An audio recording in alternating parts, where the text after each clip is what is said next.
In December of 2016, Liam McAtasney robbed and murdered his childhood friend, Sarh Stern. After strangling Sarah to death, Liam had to go to work, so he phoned his friend, Preston Taylor, to hide Sarah's body in the bushes in front of her house. 8 hours later, Liam and Preston returned to Sarah's house to retrieve Sarah's body and dump it off the Belmar Bridge. Shortly after Sarah went missing, Anthony Curry, a good friend of Liam's, met up with Liam and secretly recorded the grim details of how Liam murdered Sarah and how Liam and Preston dumped her body off of the Belmar Bridge. Both Liam and Preston were arrested.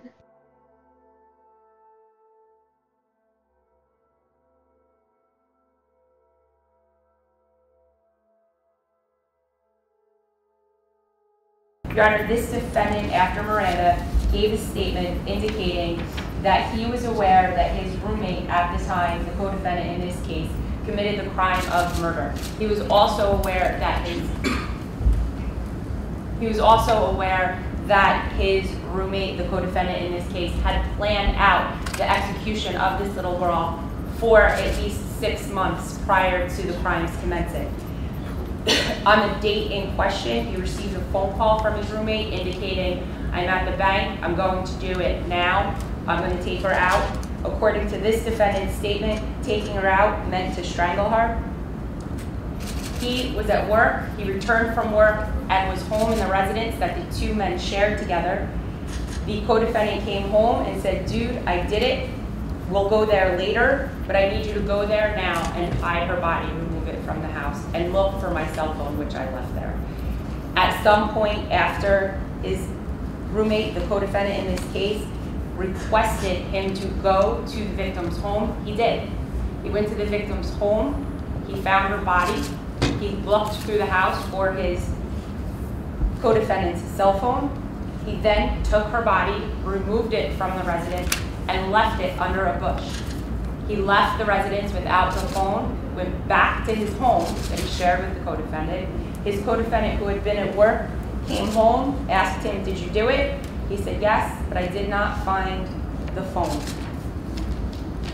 A second trip back to the residence by the co-defendant, where the co-defendant continued to look for his phone. They had a conversation. At some point, it was determined that both of the gentlemen would go back to the victim's residence to remove, at this point it is believed, money, as well as the victim's body from the backyard. A second trip at approximately 10:30 at night after the co-defendant got off of work, returned both men to Sarh's home, where they entered the house, or one of them entered the house. This defendant said, "My job was to stand outside and make sure everything was good." He stood outside, waited for his co-defendant to leave, took an item that was given to him by the co-defendant. They returned to their cars, left items by a fence, then went back and got Sarh's body that had been at this point lying outside for approximately 8 hours. Sarh was then thrown over a fence, placed in her own motor vehicle that the co-defendant had got from her driveway, and both men left this defendant in his own car, where they had agreed to meet at the Belmar Bridge. This defendant appeared at the Belmar Bridge, parked his car behind Sarh's, and helped his co-defendant throw the body over into the water. A few questions. Mr. Taylor, I just want to be clear. On December 2nd, 2016, something happened to Sarh Stern, correct? Yes. Okay. You've never seen her since, correct? No. What happened to her on December 2nd? She was killed by Liam, and we threw her body off the Belmar Bridge. Okay. Now, just to be clear, a couple of questions to follow up that you were asked by Mr. Perrone. Initially, the first conversation you had about this incident was back in August of 2016. Is that fair to say? Yes. Liam brought up to you, where he told you about the fact that Sarh Stern had found a large sum of money, correct? Yes. And when he told you that, fair to say you learned at some point that not a lot of people knew that, correct? Yes. Right? Maybe a very small number of people in this world knew that she had this money, correct? Yes. Okay. And over the course of the time from August leading up all the way to December of 2016, you and Liam had discussions about robbing her a number of times, correct? Correct. Now, you've indicated previously that you had told him on occasion that you didn't think killing her was a good idea, correct? Yes. I mean, you said that to the police already, correct? Yes. But he was very insistent with that idea, fair to say? Yes. He brought it up a number of times, correct? Yes. And at some point in time during the course of these months, you realized that his intent was going to be to kill her, correct? Yes. And you never backed out of this plan, correct? Correct. Okay, you never went to the police or anything like that, correct? Correct. You understood what he was going to do, and you essentially indicated to him that you would provide assistance leading up to it and after the fact, correct? Yes. And ultimately, you got a call on December 2nd, 2016, and it's your understanding he was at the Kearney Bank with Sarah at that time, correct? Yes. And he made contact with you while she was inside the bank, fair to say? Yes. Okay. And it's at that point in time when you received that communication from Liam McAtasney, he essentially told you what he was going to do, or he essentially told you he was going to do it that day, correct? Yes. You were not surprised by this. No. You didn't have to even ask him any questions about what he meant by I'm going to do it, correct? Correct. And he essentially just said, don't do it during the daylight, correct? Yes. You said that previously to the police, correct? Yes. When Liam came home, correct? Yes. And when he came home, he started telling you about what he did, correct? Yes. And tell the judge what he told you he did. That he had gone to the bank with Sarah once she had withdrawn a certain amount. They went back to Sarah's house, and that he strangled her and hid her body in the downstairs bathroom. And he described to you the manner he strangled her. Yes. He didn't use a weapon, correct? No. And he described the time and the how she died, correct? Yes. And that you received in details from him, correct? Yes. And he also told you that you also at that point in time knew what you had to do, correct? Yes. And he told you what you had to do, correct? Yes. And what was it that you had to do? I was to drive to the northbound side of the Belmar, first remove her body from inside the house to hide it in the backyard, and then to follow him in Sarah's car up to the Belmar Bridge and be his getaway. So in fact, Liam came home, you had these conversations, and you did go back to the house, correct? Yes. And you found the body in the condition and the place that Liam told you where it was, correct? Yes. And you went there and you tried to find his cell phone, correct? Yes. And you took the body and you brought it out back, correct? Yes. At that point in time, you went back home and you waited for Liam, correct? Yes. And when Liam came back, then you started with the second part of your plan, correct? Yes. Which was to bring her car up to the Belmar Bridge. Yes, with Sarah in the car. And you both went back to the house. You drove your car, and Liam McAtasney drove Sarah's car, correct? Yes. And the body was put in the passenger seat of the car, correct? Yes. And at that point in time, you had a plan to wait until there was traffic subsided. He was on one side of the bridge, he was on the other side of the bridge, correct? Yes. And eventually, that changed because he had a hard time, correct? Yes. What was the problem? He was unable to lift her body over the railing. So then your plan changed and you came around the other side and pulled up behind him, correct? Yes. And eventually, both of you took the body and disposed of the body over the bridge, correct? Yes. And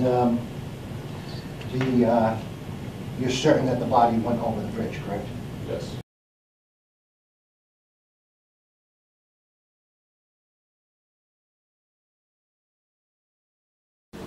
Was there a point in time in 2016 where you learned something about Sarh Stern and her coming into something?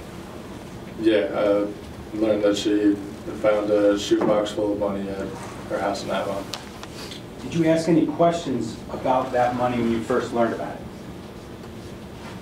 I asked how much it was, and I was told that it was in the range of about $100,000. After first learning about that box of money, or that money, $100,000, whatever it was, did that money ever come up on previous or prior or occasions in the future? It did. Okay. And how did that happen? What types of conversations did you have about it? Well, the first we started discussing the fact that it was a lot of money and what we would do if we had that type of money. And then the conversation evolved into, well, what if we did have that type of money, specifically her money? And that was when the idea to rob her came about. Okay. Now, the first time he told you about Sarah's money, where were you? We're at our house, 11 Holly Street. When was the next specific conversation where that money was brought up? At Clancy's Tavern, where I worked. Okay. I was towards the end of a shift. Things were slowing down. Liam came in with another friend, Sean McMahon and Billy McAvoy, and he brought up the money, passed the comment that it was the type of money that somebody would kill for. They started off as plans to either burglarize her house or to rob her personally.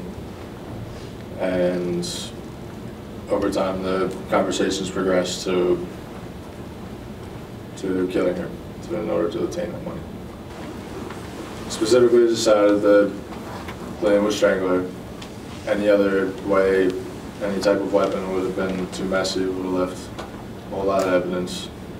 And then as far as what to do with her after she was dead, we talked about a couple of plans, burying her down at a campsite that Liam's dad owns, just leaving her at the house, and then ultimately we decided that the best way to go about it would be to make it look like a suicide. Okay. And were you involved in those conversations? Yes. Okay. So you were aware of all that? Yes. You were involved in all that? Yes. At some point while I'm at work, I get a message on Snapchat from Liam saying that he was with Sarah, that they were at the bank, and this is the chance. He asked me when I'd be getting home from work. I said roughly 4 or 5 o'clock. Go back to my dad's house, unload the truck, break everything down, go back to the house at 11 Holly Street. A minute or two later, Liam comes to the door, and he's frantic. He said that he had killed Sarah, that he lost his phone, and ultimately told me he needed me to go over to Sarah's house to look for his phone and to move Sarah's body. He said that he'd strangled her. Did he go into significant detail at that point in time? He said it took a while, but she did finally die, and that he moved her down into the back bathroom. Did he tell you like where he killed her? Up in the front of the house. The front of the house?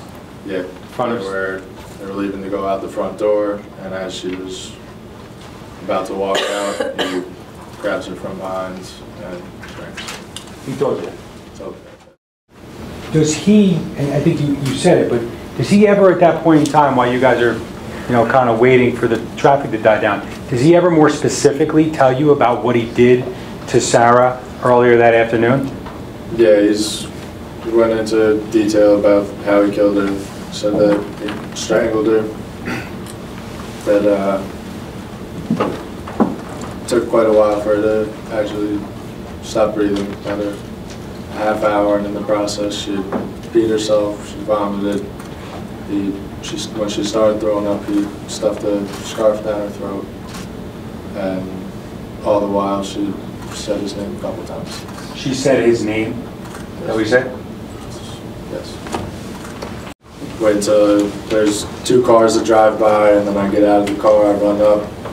Liam picks her up by the shoulders, I pick her up by the legs, and we throw her off the bridge. Okay. So when you get out of your car, is she completely in the car, completely out of the car, or something different? She's like half hanging out of the car. Okay. And he grabs her where? By the shoulders, You grabbed her where? by the feet. Was that the same way you carried her from the bushes to the fence and then into the car? It was? Okay. He had the top, you had the bottom? Yep. And once you grabbed her feet, I mean, how much sidewalk's there? Is there a lot? No, like 2 steps. Okay. So you walk 2 steps, and what'd you do? Liam lifts her top half up and puts her over. I push her feet over, and on the way down, like there's a metal bang. We book it back to the car. I get in the driver's seat. He gets in the passenger seat and take off. From the point that you first touched Sarh Stern's body near Liam or near her car on that bridge, how long did it take you from that point to throw her off the bridge? A few seconds. A few seconds? Yeah.